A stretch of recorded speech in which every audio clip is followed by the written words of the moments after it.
कल सोमवार है, कल शंकर जी के मंदिर में जाना।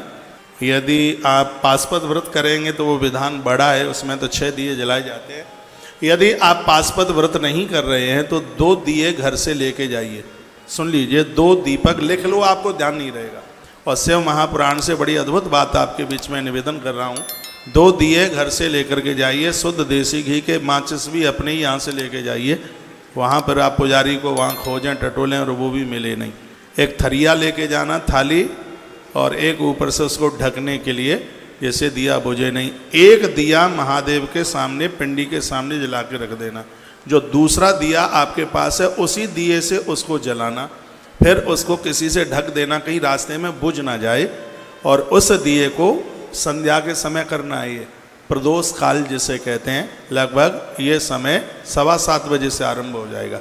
कल शाम को 7:15 बजे से उसी दिए से एक दिया आप जला करके लाइए। और जब घर का प्रमुख दरवाजा है, दाहिने हाथ पर उसको जला करके रख दीजिए।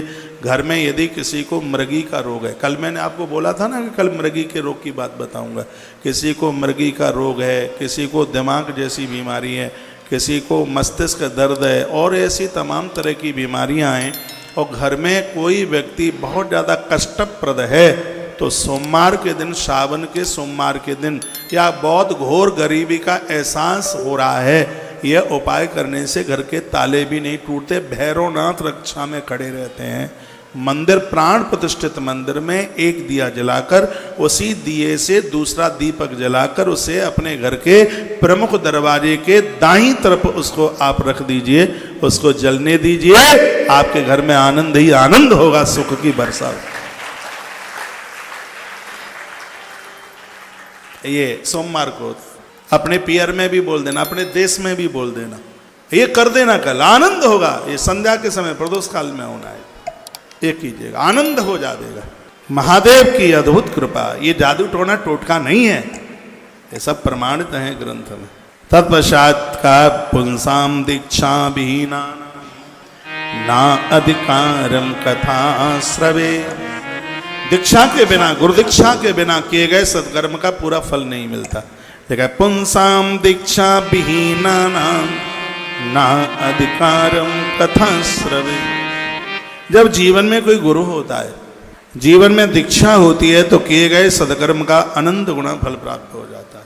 पूर्व में जो अपनी बेटियों का विवाह करने के लिए जा रहे हैं, कन्यादान करने को जा रहे हैं, कन्यादान करने से पहले किसी जागृत संत से, साधु से, महापुरुष से मिलकर उनके चरणों में बैठकर उनसे मंत्र दीक्षा ले लेना।